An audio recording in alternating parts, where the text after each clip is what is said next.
Nós vamos estar compartilhando com você uma palavra nessa manhã, uma palavra, lembrando que o culto de ceia é um culto onde é um culto de família, né? A família da fé, a gente está reunido, a gente está sentado na mesa do Pai, nós estamos para ouvir o que o Pai tem para nos dizer e é um momento de bastante reflexão.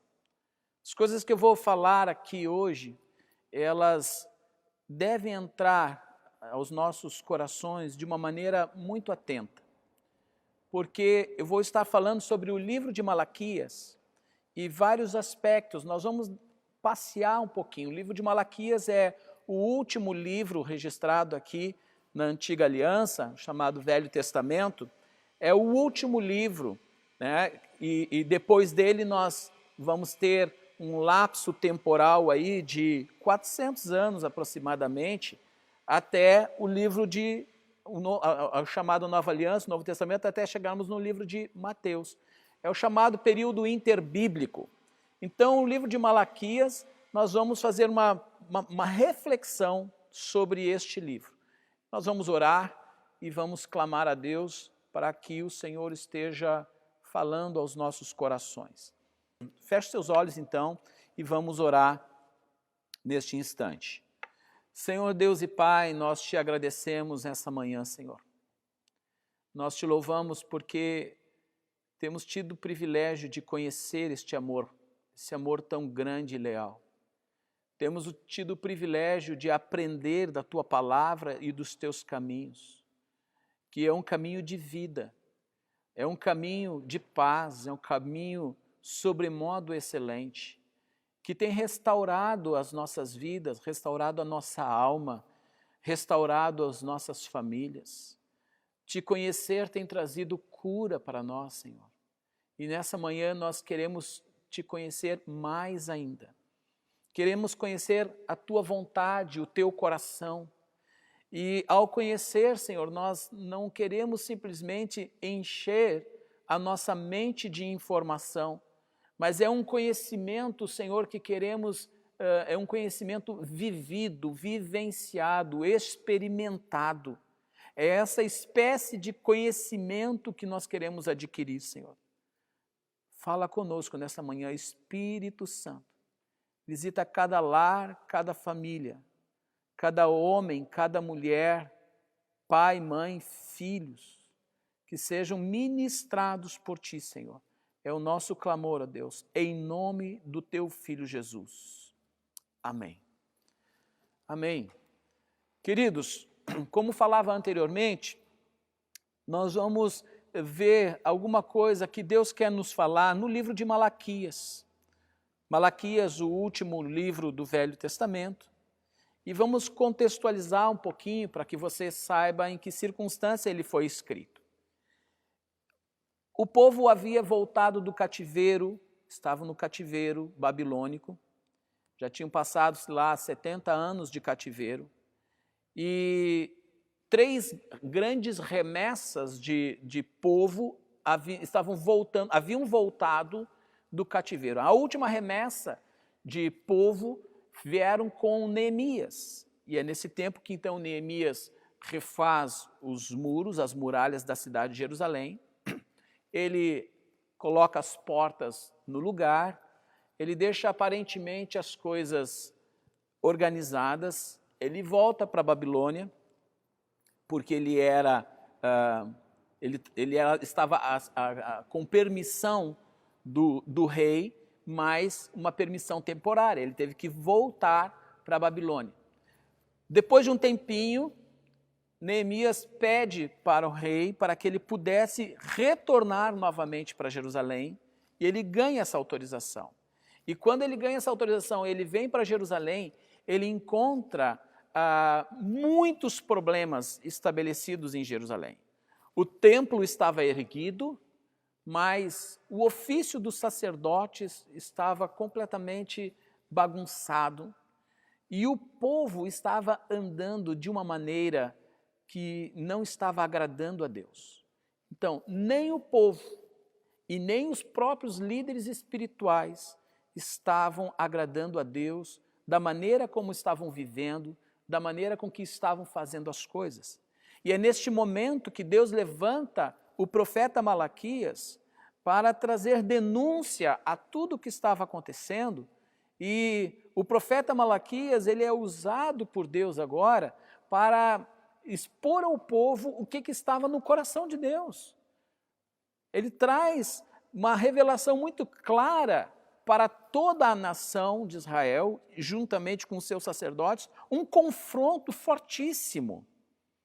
Em várias áreas, aqui o Senhor manifesta o aborrecimento dele. E por que trazer aqui este tema e este texto do livro de Malaquias? Por que trazer isso hoje e aqui? Porque estamos vivendo dias onde existem muitas semelhanças com o que estava acontecendo naqueles dias. Nós podemos observar paralelos comportamentais muito similares da nossa sociedade, do nosso povo, com a nação de Israel, estava acontecendo naqueles dias. Tanto no aspecto interno, dentro da Igreja de Cristo, eu não estou falando da Igreja Batista Nacional, eu estou falando da Igreja de Cristo de uma forma geral, muitas aberrações, muitas discrepâncias, muitas coisas em desacordo com a palavra de Deus. Notem, lá Malaquias, o profeta está falando para o povo que era chamado o povo de Deus. E havia todas essas discrepâncias e descontentamento da parte do Senhor com o seu próprio povo. E eu entendo que o Senhor também, ele se enfada, o Senhor também se aborrece de atitudes e comportamentos não aprovados por Deus dentro do seu próprio povo. E aqui a repreensão é para o povo que é aliançado com Deus, mas nós podemos também estender um olhar e ver a condição geral da nossa nação, olhando a nossa nação como também um povo. E aqui o Senhor aponta as áreas, as lacunas, onde estavam abertas e que precisavam ser tratadas. Eu vou fazer algumas leituras salteadas, não vou poder ler todo o livro de Malaquias com vocês, e vou fazer algumas leituras pontuando algumas áreas em que o Senhor estava muito insatisfeito. E eu te convido a você examinar seu coração ao longo destes exames aqui, desses pontos abordados, para que, quem sabe, o Senhor não quer restaurar alguma coisa. Quando Deus fala, e o próprio exemplo do profeta Malaquias, quando Deus fala, a intenção do Senhor não é simplesmente destruir, não é isso. O Senhor fala do seu descontentamento e o Senhor adverte quanto a consequências, mas o que o Senhor quer com isso? Que as pessoas ouçam, deem atenção e tomem uma posição. Se as pessoas cumprirem essa rota, elas vão colher um benefício, vão colher o fruto disso. Amém? Então, esteja atento sobre isso. Vamos começar lá no Malaquias capítulo 1, já mesmo no verso 1. Ele começa assim: sentença pronunciada pelo Senhor contra Israel por intermédio de Malaquias. Desculpa, a gente tem que mudar hábitos, né? Botar a mão, aprendi que já é com o cotovelo, né? Então, aproveitar a live para a gente poder instruir coisas melhores também. Olha a primeira palavra, ele coloca a palavra sentença. Ora, uma sentença nos revela que há um tribunal posto. Só quem dá a sentença é um juiz. E um juiz executa uma sentença em meio a um tribunal. Então, o cenário aqui já aponta para isso. Tem um tribunal divino. E o Senhor vai começar a manifestar essa sentença. Só que o Senhor faz isso na forma de uma exposição de um diálogo. É como se ele estivesse falando com o povo, ele mesmo responde o que o povo pensa e fala, e ele contrapõe o próprio povo. Percebem isso? É Deus falando, expondo o diálogo dele com o seu povo. E aí no verso 2, ele diz, o próprio Deus faz a afirmação, eu vos tenho amado, diz o Senhor. Mas vós dizeis, em que nos tens amado? Olha o primeiro ponto. O Senhor está afirmando, eu tenho amado vocês. E aí o povo diz assim, tá, mas no que o Senhor tem nos amado? O povo, numa ingratidão, não percebe o cerco de amor que Deus estende sobre eles. Primeiro, eles vinham de um exílio, agora eles estão na sua própria terra. Eles não tinham templo, agora eles têm o templo. Eles não tinham as fortificações da cidade, a cidade está fortificada. O povo estava voltando. Quer dizer, eles não enxergavam favor nenhum de Deus em meio a tudo isso. E aí a justificativa, a argumentação deles, eles vão abordar, mas o Senhor ali, não foi Esaú, irmão de Jacó, eles estavam considerando, Esaú e Jacó, que eram dois irmãos, né, os gêmeos, eles estavam considerando que o ser Esaú não tinha diferença nenhuma em ser Jacó, porque eles eram descendência de Jacó, Israel é descendência de Jacó. Mas eles olhavam para Esaú, e a descendência de Esaú é Edom, o povo de Edom, eles olhavam e viam os edomitas numa boa, viam os edomitas vivendo um tempo melhor, quem sabe, que o deles, e eles então consideravam o seguinte, mas o Senhor nos ama, mas Esaú, os descendentes de Esaú, também. E aí vem a contra-argumentação do Senhor. Mas eu escolhi Jacó. Eu escolhi Jacó. Esaú, ele está lá, né? Os seus descendentes estão lá. Eles acham que estão bem, mas facilmente serão destruídos. A minha aliança é com vocês. Eles não conseguiam enxergar o amor de Deus por eles. Ouça, às vezes, as pessoas em tempos difíceis questionam se Deus as ama. É mais comum do que imaginamos. Quem sabe você já não fez isso, ou quem sabe você está nesse momento. Se Deus me ama, por que Ele está permitindo eu passar por essa luta, por essa dificuldade? E questiona o amor de Deus. Saiba que o questionar o amor de Deus é algo que fere o coração de Deus. Isso abre uma margem muito grande para você ficar vulnerável. Vulnerável na fé, vulnerável na sua vida. Você fica exposto às próprias armadilhas de Satanás, exposto a tentações. Porque se Deus não me ama, o que vale a vida? Vou viver de qualquer jeito. Você fica fragilizado. Sem contar que o Senhor já fez tanto por mim e por ti. Desconsiderar o tudo que Ele já fez. Aliás, e quando eu digo o tudo que Ele já fez, eu não estou me referindo a coisas materiais que o Senhor possa ter alcançado você. O tanto que Ele já nos fez, sabe qual é a maior riqueza? A salvação. Ter o nosso nome escrito no livro da vida. Ter a certeza de vida eterna. Ter a certeza de que já passamos da morte para a vida. Ter a certeza da nossa filiação em Deus. Não existe nada maior, riqueza maior do que essa. Então, primeiro questionamento aqui de Malaquias, ou do profeta Malaquias, né, de Deus por meio dele, está nessa relação que o povo não estava bem posicionado, não. Se você está questionando se Deus te ama, saiba, Deus te ama sim. Amém? Diga se você está ao lado de algum familiar, algum conhecido, algum amigo, você não está sozinho, diga para a pessoa do seu lado, olha, não duvide disso, Deus te ama. Amém? Mais abaixo, no verso 6, aí o Senhor vai apertar um pouco com as lideranças. Ele vai dizer lá, o filho honra o pai e o servo ao seu senhor. Se eu sou o pai, onde está a minha honra?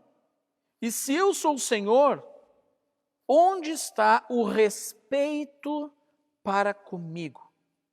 Diz o Senhor dos exércitos a vós outros, ó sacerdotes que desprezais o meu nome.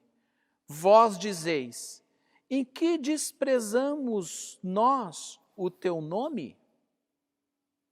Opa! Primeira coisa que o Senhor está reivindicando aqui, da postura do seu povo, incluindo os seus líderes espirituais, é a honra e o respeito. Quando nós pensamos em honra e respeito, e ele vai, na sequência do texto, ainda abordar mais alguns aspectos, ele vai colocar lá, ó, que os sacerdotes estavam trazendo no altar qualquer tipo de oferta. Você sabe que os cerimoniais, os cultos a Deus, eles eram embasados em sacrifícios. E o sacrifício, que tem toda uma simbologia, todo um significado, né? Tinha que ser de animais perfeitos. Na Torá, a lei do Senhor, fazia toda uma descrição das exigências de como deveriam ser esses animais. E o que o povo e os sacerdotes, de uma maneira conivente, estavam fazendo? Traziam um animal cego, animal coxo, doente, aquilo que não prestava, era isso que eles estavam trazendo para adorar a Deus. O próprio Senhor chega e faz um questionamento, vocês dariam para os governadores de vocês dariam um animal desse, serviriam ao governante de vocês, a um homem como vocês, um animal desse tipo, ou vocês teriam o respeito em oferecer o melhor que vocês poderiam? Vocês me desonram e vocês me desrespeitam. Sabe o que isso me faz pensar? Me faz pensar de pessoas que não cultuam a Deus do jeito que Deus quer, gosta e merece ser cultuado e adorado. Pessoas que não dão a importância para essa expressão diante de Deus da sua adoração verdadeira. Quando o texto nos fala da exigência do Senhor de que os animais sacrificados teriam que ser animais perfeitos, ele está falando de integridade, ele está falando sobre ser completo, ser genuíno, ser verdadeiro, ser total. Adorar a Deus se adora dessa forma. Cultuar a Deus se cultua dessa maneira. Nós temos vivido um tempo onde as pessoas confundem, eu sou íntimo de Deus, Deus é meu papai, eu sou íntimo, e aí faz o seu culto de uma maneira relaxada, displicente, de uma maneira, às vezes até vulgar. Não cultuam a Deus com o temor do Senhor, faz as coisas de qualquer maneira. Não, irmãos, não confunda as coisas. Não confunda intimidade com desrespeito. Não se adora a Deus de qualquer jeito. A gente tem que ser completo, íntegro, por dentro e por fora. Porque o nosso exterior, ele vai refletir boa parte daquilo que a gente é por dentro. Se você cultua Deus relaxadamente, irmãos, o que se esperar dessa relação espiritual? Esse culto ele não vai estar sendo agradável ao Senhor. Então, aqui o Senhor manifesta esta queixa com relação a isso.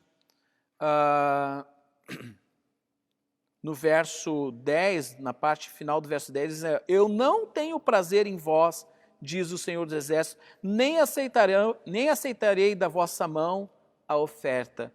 por conta de todas essas circunstâncias. Na sequência, verso 13, ainda capítulo 1, e nós vamos tentar ver todo o capítulo, todo o livro de Malaquias, ainda hoje de manhã, tá bom? Verso 13, ele fala lá, e dizeis ainda, que canseira, e me desprezais, diz o Senhor dos Exércitos. Vós ofereceis o dilacerado, e o coxo, e o enfermo, assim fazeis a oferta. Aceitaria eu isso da vossa mão? Diz o Senhor. Olha, tem gente aqui que se encaixa muito firme nisso aqui. Essa expressão, que canseira, né? Voltando um pouquinho no verso 12, antes ele diz lá, mas vós o profanais quando dizeis, a mesa do Senhor é imunda, e o que nela se oferece, isto é, a sua comida, é desprezível. E dizeis ainda, que canseira. Olha, dizer que a mesa do Senhor é imunda, é desprezível, e que é uma canseira servir ao Senhor. Quantas pessoas eu tenho visto ao longo da minha caminhada com Deus, que já se vão 30 e tantos anos, quantas pessoas eu vi que penderam para isso, cansaram da caminhada, cansaram de andar com o Senhor, cansaram de servir ao Senhor e passaram a simplesmente não dar mais valor nenhum. Quantos crentes se sentam num banco e não querem mais servir, cooperar, fazer nada?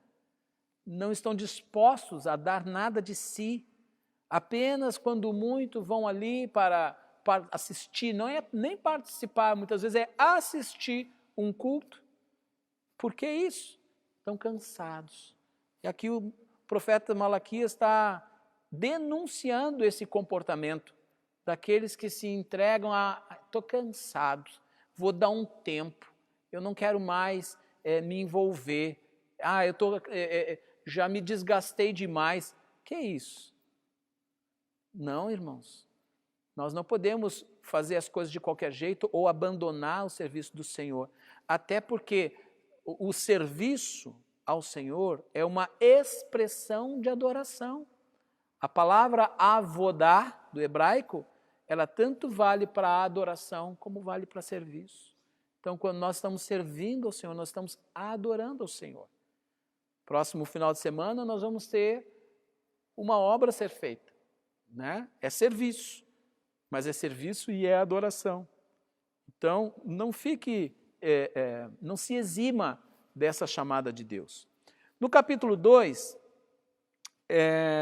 o Senhor pega pesado e diz, agora, ó sacerdotes, para vós outros é este mandamento, se o não ouvirdes e se não propuserdes no vosso coração dar honra ao meu nome, diz o Senhor dos Exércitos, enviarei sobre vós a maldição e amaldiçoarei as vossas bênçãos, já as tenho amaldiçoado, porque vós não propondes isso no coração. Aí você pode pensar assim, pastor, isso aí não é para mim, isso aí é para vocês que são pastores, o problema é de vocês. Só que você esquece que na nova aliança, todo aquele que é salvo é um sacerdote. Nós cremos no sacerdócio universal. Então aqui ele está falando uma palavra aos sacerdotes daqueles dias, mas se no momento que hoje todo aquele nascido de novo também é um sacerdote, essa advertência vale para você também, não é só para nós que exercemos a função pastoral. E ali, essa advertência do Senhor para aqueles que estão vivendo naquelas práticas erradas, o Senhor está dizendo, canceladas estão as bênçãos. O que antes era para ser bênção para vocês, se torna maldição. Vocês fazem essas ofertas, só que vocês não esperem receber bênção, não. Não, vocês não vão receber bênção. As bênçãos de vocês estão se transformando em maldição. Por quê? Porque vocês estão nesse descompromisso E o que é mais chocante nesse texto é que o Senhor denuncia onde é que está o problema. O problema está no coração. O problema está no coração. Ele, por 2 vezes ou mais, ele vai apontar o endereço. É onde o Senhor quer que as coisas aconteçam. Não adianta nada você ter um formato externo correto, fazer as coisas corretas, observando a estética de tudo, observando os ritos. Não, eu vou no culto, não, eu entrego meu dízimo, ou eu faço isso, eu faço aquilo, eu participo de tal atividade, eu participo de tal ministério, mas o seu coração não está inteiro diante de Deus. Você faz todas essas ações por conta da sua religião, mas o seu coração é onde vai ser pesada a sentença do Senhor. É lá que procedem as fontes da vida. Então, cuide como é que está o teu coração. O teu coração está cansado? O teu coração diz que você está cansado? O teu coração diz que você pode fazer de qualquer jeito? O teu coração está achando que Deus não te ama? Que você não é amado de Deus? Como é que está o teu coração? É ali que está o problema. E o texto aqui mostra isso. Depois, na sequência, no capítulo 2, o profeta Malaquias, ele vai entrar num outro aspecto. A partir do verso 10, eu não vou ler agora, mas eu vou resumir para vocês. Simplesmente o povo entrou numa rota de divórcio, de abandono do casamento, da aliança do casamento, e se entregou com facilidade a novos casamentos, inclusive com mulheres que não eram da nação de Israel, se entregaram a relacionamentos com pessoas de outros povos, de outras nações, o qual o Senhor havia advertido pela Torá que não deveriam fazer isso, porque se fizessem isso, iam acabar adorando outros deuses, é o chamado casamento misto aqui, cultuando a outros deuses, e não apenas o povo estava fazendo isso, mas os próprios sacerdotes também estavam nessa rota. Abandonando o seu lar, entrando em rota de adultério, entrando em rota de divórcio, e Deus dizia: eu abomino essa prática. O Senhor está confrontando frontalmente, diretamente, o que o povo todo estava fazendo. Irmãos, nós estamos assustados porque a opção do divórcio, ela está extremamente banalizada. Extremamente banalizada. Qualquer um vai e troca, está meio já passadinha, já está meio velha, estou cansado, vou trocar por uma mais novinha. Estou cansada, aí a gente está com nome bonito, incompatibilidade de gênios. Merece uma surra, isso sim. Que coisa! Isso é dureza de coração, vamos quebrar o coração, vamos se permitir ser moldado, vamos se permitir ser transformado, vamos buscar Deus, vamos crescer juntos, vamos nos render aos preceitos do Senhor, e o Senhor vai restaurar todas essas coisas. Agora, ali, não apenas o povo estava nessa rota de abandono, e o que é interessante, a condição que o Senhor coloca, é que a quebra da aliança matrimonial refletia diante de Deus como quebra da aliança com o próprio Deus. O contexto ali mostra isso, que a traição, ela era diretamente a Deus. Eu posso falar a vocês, irmãos, eu e Cristiane já vamos para 26 anos de casados. E já, obviamente, acredito que quem tem já algum tempo de casado, obviamente já surgiu situações onde essa aliança foi testada, onde eu poderia ter, longe dos olhos dela, longe dos olhos de todos, poderia ter traído, enfim, ou cometido o adultério efetivamente. Mas a primeira coisa que me veio à mente, como eu ficaria com meu Deus? E imediatamente essa situação se dissipa, porque o temor do Senhor nos faz andar no caminho reto. O temor do Senhor nos faz andar no caminho justo. Não é simplesmente a minha esposa, o cônjuge, que eu vou ferir e trair. Eu estou ferindo e traindo a aliança que eu tenho com Deus, porque no altar, essa aliança foi firmada entre o homem e a mulher e Deus, o Senhor. O Senhor é testemunha da nossa aliança. Então, irmãos, é no temor do Senhor que nós temos que ter atitudes, as atitudes corretas. Ali, eles estavam, de qualquer forma, assumindo qualquer situação. E ali nós entramos no... Então, nós vimos aqui toda a bagunça que estava acontecendo na vida das pessoas. Entramos no aspecto agora de traição, né? De adultério e casamentos, 2, 3, 4 casamentos. E aí nós vamos para o final do capítulo 2 e início do capítulo 3, lá. Ó. Verso 17 do capítulo 2. Enfadais o Senhor com vossas palavras, e ainda dizeis, em que o enfadamos? Nota que eles tinham uma atitude reprovável diante de Deus e nem se dão por conta, nem percebem que isso está desagradando a Deus. Olha, enfadais o Senhor com as vossas palavras, e ainda dizeis, em que o enfadamos? E o Senhor diz, nisto que pensais, qualquer que faz o mal passa por bom aos olhos do Senhor, e desses é que ele se agrada. Ou, onde está o juízo de Deus? Ah, irmãos, isso aqui é um absurdo. Isso aqui é um escândalo. Sabe o que estava acontecendo na mente das pessoas? E acabavam falando isso? Elas pensavam o seguinte, olha, vejam só os ímpios aí, as pessoas que não temem a Deus, eles fazem as coisas e eles se dão bem. Não acontece nada com eles. Eles estão prosperando. E a gente aqui que quer seguir a vida certinho, a gente que quer andar de qualquer maneira, a gente está aqui com dificuldade. Quer saber de uma coisa? Deus não se importa com isso não. Se importasse, Ele faria diferente. Não tem juízo, não tem justiça nisso.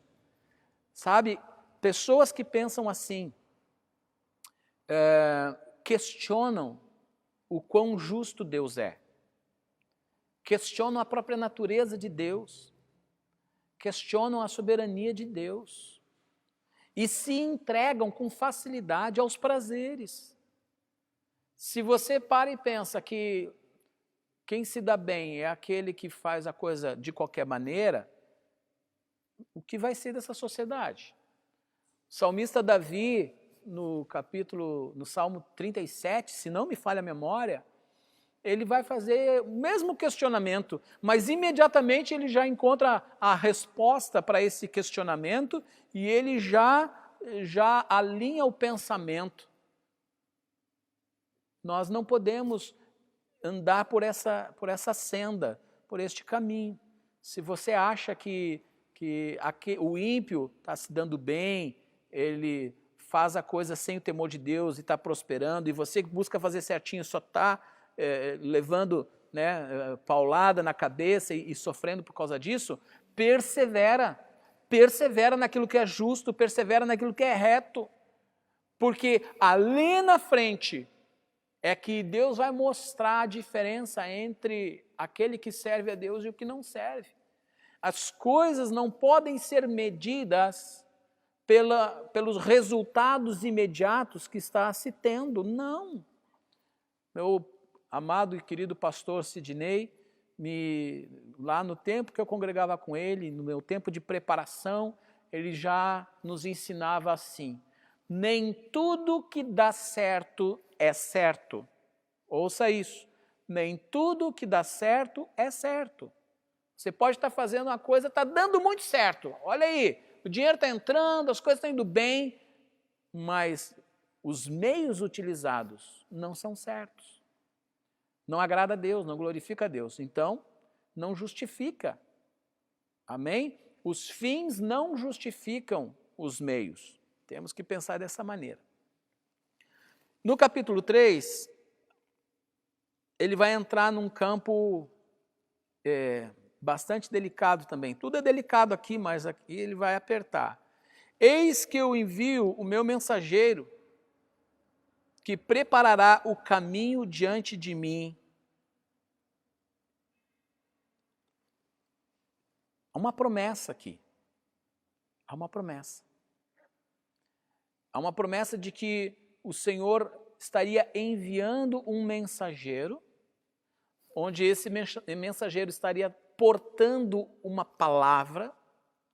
Esta palavra atingiria os corações, e estes corações atingidos por esta palavra seria uma preparação de caminho para a manifestação do Messias.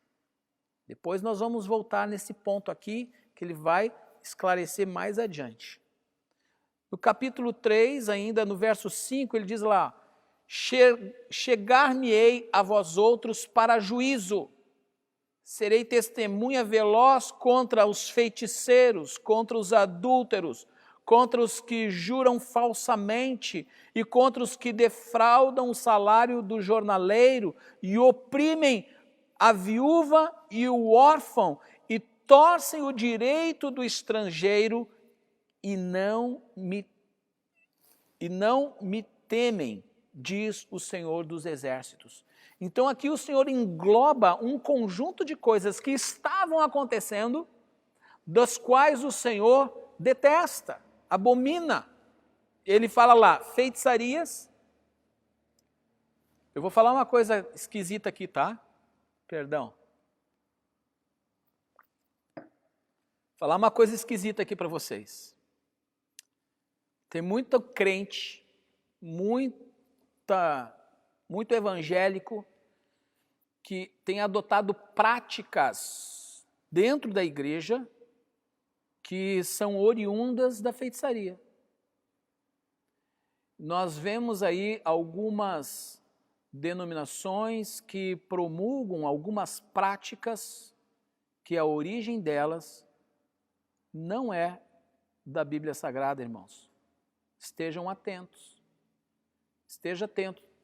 Há muita crendice, há muito amuleto, há muita coisa que vai se apegando, especialmente o povo brasileiro, que tem uma cultura miscigenada e que está incorporado culturalmente várias práticas, e por vezes isso adentra nas igrejas.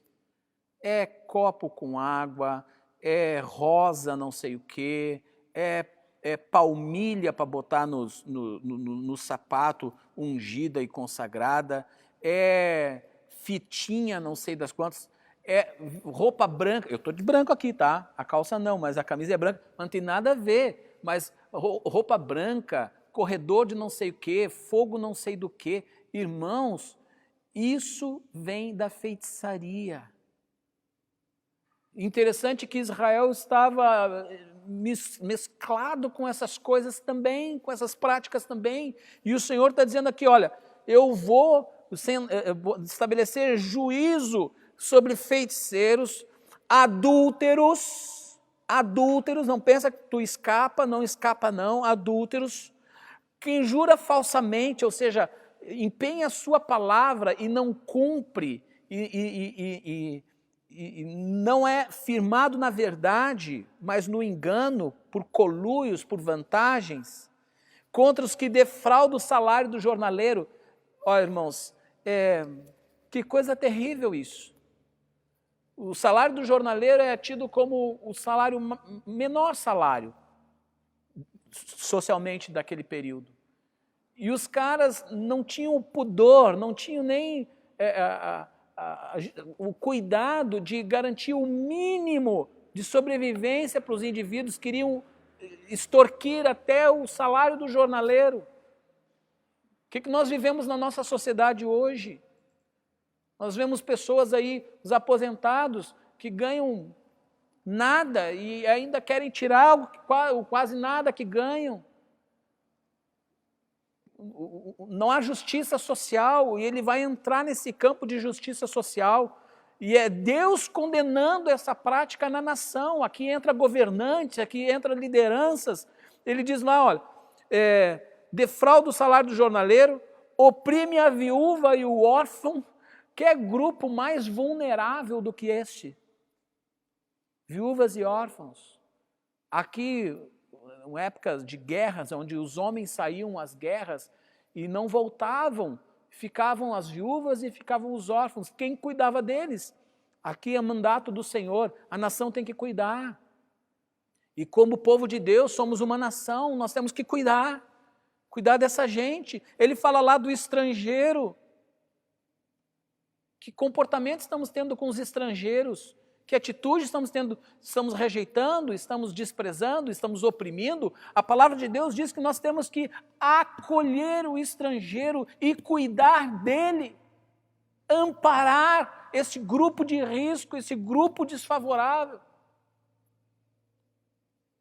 O Senhor se aborrece com o acúmulo dessas maldades. E o Senhor quer mudar a história.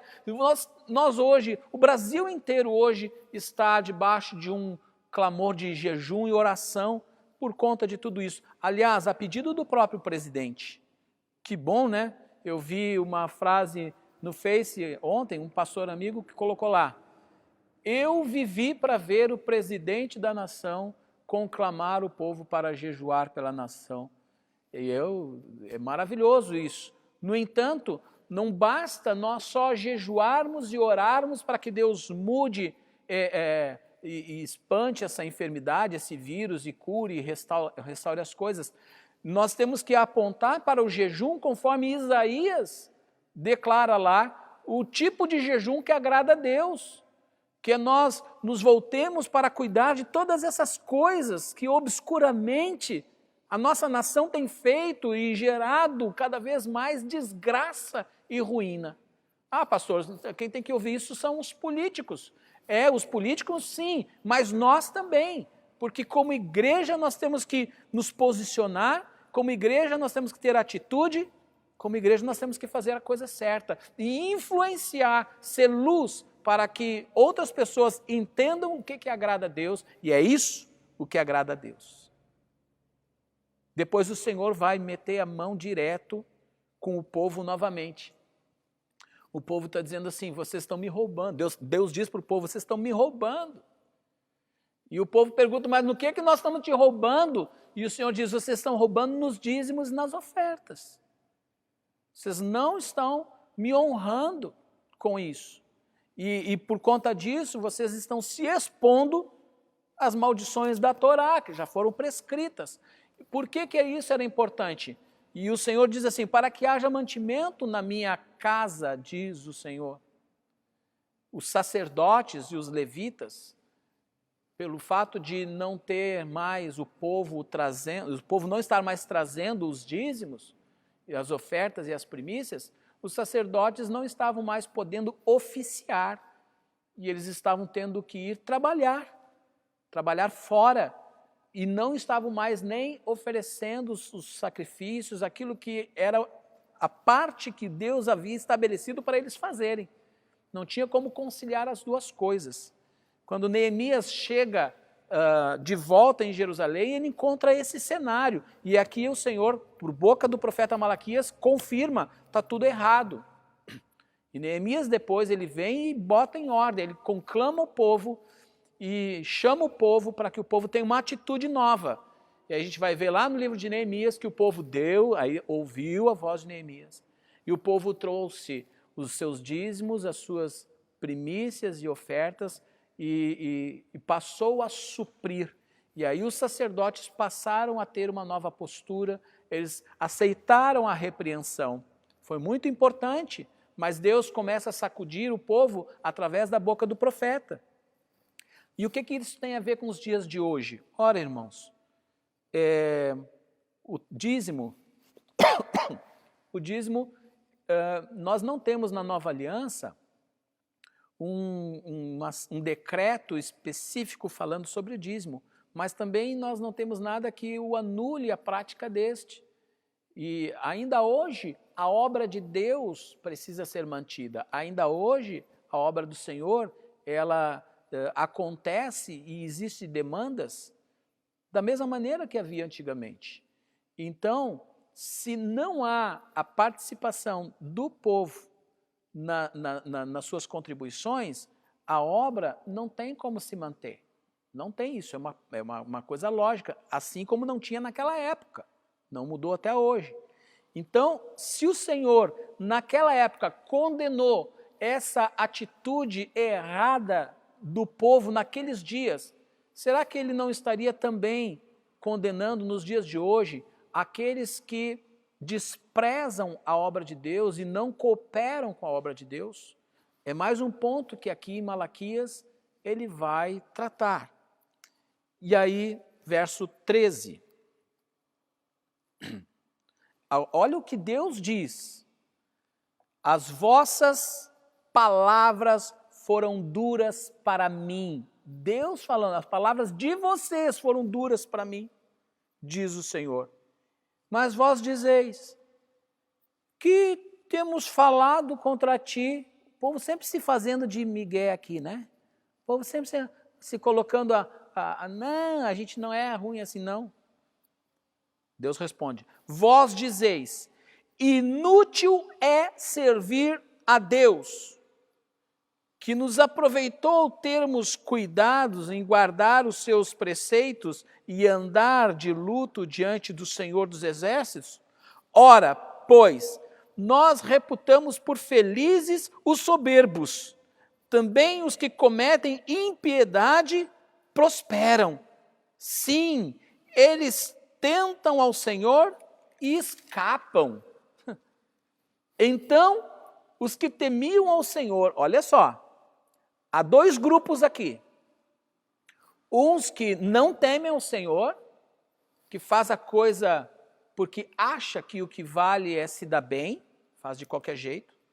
Ou seja, eles não temem a Deus. E aparentemente estão se dando bem. Mas no verso 16 diz assim, então os que temiam ao Senhor falavam uns aos outros. O Senhor atentava e ouvia. Havia um memorial escrito diante dele para os que temem ao Senhor e para os que se lembram do seu nome. Ouça isso. Existe um memorial diante de Deus para você que teme ao Senhor. Esse memorial é o registro dos teus atos de justiça. Esse memorial é o registro da tua vida digna, justa, honesta e de temor. Isso está sendo escrito em livros como memorial diante de Deus. A pergunta é, vale a pena temer e servir ao Senhor ou não vale? Veja só o que mais diz o texto. Eles serão para mim particular tesouro. É Deus que está dizendo. Você que tem esse memorial positivo diante de Deus, você vai ser para o Senhor particular tesouro. Naquele dia, que dia? O dia do juízo, que está se aproximando. Naquele dia que prepararei, diz o Senhor dos Exércitos, poupá-los-ei como um homem poupa a seu filho que o serve. Então vereis outra vez a diferença entre o justo e o perverso, entre o que serve a Deus e o que não serve. Para Deus está bem claro, e Ele torna claro na sua palavra. Malaquias está aqui chacoalhando o povo, chacoalhando a memória do povo, para que eles lembrem, olha, vai pesar, nós estamos diante de um grande tribunal, vamos comparecer diante dele, e vai pesar quem vai ser tido como justo e quem vai ser tido como ímpio. E isso é forte. E eu quero finalizar, porque o nosso tempo voa, no capítulo 4, e nós vamos ter passado por todo o livro de Malaquias. E aí eu vou ter que ler esse texto.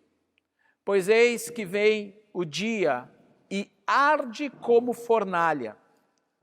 Todos os soberbos e todos os que cometem perversidade serão como o restolho.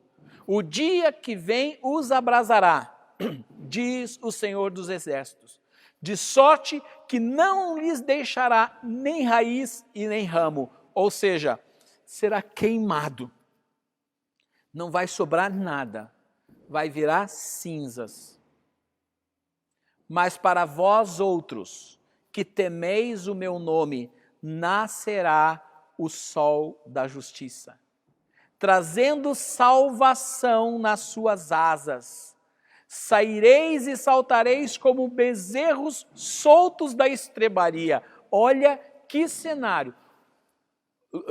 Eu ouvi um pregador certa vez dizer assim, que diante de Deus haverão dois povos. Não é homem e mulher, preto ou branco, rico ou pobre, culto ou inculto. Não. Dois povos. Teme ao Senhor e não teme ao Senhor. Simples assim. Dentre os que não temem ao Senhor tem todo tipo de gente. Dentre os que temem ao Senhor também tem todo tipo de gente. Os que não temem ao Senhor, resultado, marcham para onde? O final deles, destruição. O juízo vem como sentença para destruição completa. Para quem teme ao Senhor, o que vem? O surgimento do sol da justiça. Mas para vós outros que temeis o meu nome, nascerá o sol da justiça, trazendo salvação nas suas asas. Saireis e saltareis como bezerros soltos da estrebaria. Você já viu essa cena? Eu já vi. Um bezerrinho trancado ali na estrebaria, fechado, ele com toda aquela energia, e de repente você solta ele no campo e ele sai saltando, pulando. Assim vai ser, né, a expressão de vida daqueles dos que temem ao Senhor, quando esse dia chegar e ele se aproxima. Pisareis os perversos, porque se farão cinzas debaixo das plantas dos vossos pés, naquele dia que prepararei, diz o Senhor dos Exércitos. Lembrai-vos da lei de Moisés, ou você que pensa que não tem mais lei, você que acredita que não existe, nós estamos na graça e não tem mais lei nenhuma, calma lá. Aqui há um lembrete aqui.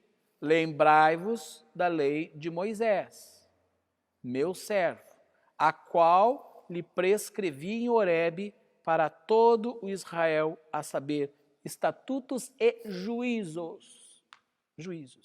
Eis que eu vos, para finalizar, eis que eu vos enviarei o profeta Elias, antes que venha o grande e terrível dia do Senhor. Ele converterá o coração dos pais aos filhos e o coração dos filhos a seus pais, para que eu não os venha e fira a terra com maldição. Olha só, o Senhor está dizendo aqui, ele faz uma alusão do profeta Elias. Antes ele tinha falado que enviaria o mensageiro que prepararia o caminho, e agora aqui ele está apontando o profeta Elias. O Antigo Testamento ele encerra com essas palavras, e aí nós temos um período de tempo de 400 anos na história. 400 anos onde houve da parte de Deus um silêncio profético. Profeta nenhum se levantou naquele período. Até que surge João Batista. João Batista. E João Batista, ele já no livro de Lucas, quando o anjo fala com Zacarias, que era um sacerdote, que foi o pai de João Batista, ele fala com Zacarias lá no templo, o anjo já diz para Zacarias que este que haveria de nascer seria ele andaria na missão de Elias. Quem era Elias? Elias foi um grande profeta. E a figura de Elias, ela é associada com a figura daquele que anuncia o caminho do Senhor. João Batista, ele vem, não que ele fosse uma encarnação de Elias, não é isso, não é doutrina do Espiritismo, mas a missão profética de Elias, destruir o falso profeta, condenar e trazer uma mensagem de endireitamento de veredas e caminhos, essa mesma identificação ministerial estaria sobre João Batista, e ele vem, e o próprio Senhor Jesus afirma depois que João era o Elias, entre aspas, ele estava na missão do Elias, profetizado aqui no livro de Malaquias, e a mensagem trazida, só um pouquinho, a mensagem trazida era uma mensagem de arrependimento e de conserto. João vem anunciando isso e logo em seguida o Senhor Jesus se manifesta. O povo todo estava impactado por aquelas palavras de João, anunciando o caminho de Deus, anunciando o reino de Deus, e Jesus vem e manifesta-se. Eu quero lembrar você que há uma promessa de Cristo Jesus, de que Ele voltará. E esse tempo do seu retorno se aproxima. E agora, lembrar você que, assim como houve um João Batista no ministério de Elias, pregando ao povo naqueles dias, hoje, nos dias de hoje, novamente esse, entre aspas, espírito de Elias está sendo trazido sobre a terra para trazer uma mensagem forte, uma mensagem contundente para todos nós, para que por meio desta mensagem um caminho esteja preparado para a volta de Jesus. E no contexto, no bojo desta mensagem, para estes dias, está a necessidade de que o coração dos pais se convertam aos seus filhos. E o coração dos filhos se converta aos seus pais. Por que isso? Irmãos, que tempo terrível as famílias estão vivendo. Que tempo difícil, que tempo de falta de conexão, de relação, de ligação entre pais e filhos. Pais completamente perdidos, não sabem o que fazer e como se portar e como se relacionar com seus filhos. Pais que estão apenas preocupados com o material, com o ganhar dinheiro, com fazer a sua vida, fazer a sua história. E os filhos, tudo é terceirizado, né? É babá, é escola, é isso, é o celular, é o computador e tal. Há uma desagregação, às vezes estão no mesmo prédio, na mesma casa, no mesmo teto, mas não tem relacionamento. Os pais não sabem o que se passa no coração dos filhos, os sentimentos, os pensamentos deles, porque não há comunhão. Aqui fala de um tempo de necessidade de conversão do coração dos pais aos filhos. Por isso eu estou dizendo que essa quarentena, ela pode sim trazer um grande benefício para muitas famílias, se forem sábios. Quem sabe você não tinha tempo para sua casa, aproveita esse tempo, mas não aproveita isolado, cada um num canto dentro da casa. Aproveitem, vamos ter comunhão, vamos ter diálogo, vamos rir juntos, vamos chorar juntos, vamos orar juntos, vamos fazer coisas juntos. Coração convertido de pais aos filhos, mas também fala de coração de filhos convertidos aos seus pais. Ei, filhos, agora é com vocês. Quem sabe vocês têm uma postura de desconsideração para com seus pais. Quem sabe vocês têm aquela clássica postura, não sabem de nada, são velhos, são ultrapassados, né? Eu é que sei, nossa geração é que conhece. E quem sabe você despreza, desconsidera, não dá atenção. Quem sabe os teus pais já são de mais idade mesmo, precisam de cuidados, precisam de suporte, quem sabe até de que você auxilie financeiramente, quem sabe. Isso é honrar pai e mãe. Então, a chamada de Deus é para que nossas famílias sejam ajustadas. A grande chamada aqui para esse tempo, o tempo que vai preparar o caminho da volta do Messias, será a igreja dando uma resposta a nível de família para toda a sociedade. Se nós percebermos isso e formos sensíveis a isso, eu creio que o Senhor vai fazer grandes coisas em nome de Jesus. Amém? Nós vamos orar. Quero orar com você. Depois nós vamos cantar novamente, ministrar ao Senhor novamente o louvor, o segundo louvor que nós tivemos nesta manhã. Feche seus olhos, se você puder dar a mão aí para quem está perto de você, faça isso. Santo Deus e Pai, nós nos humilhamos diante de Ti, Senhor.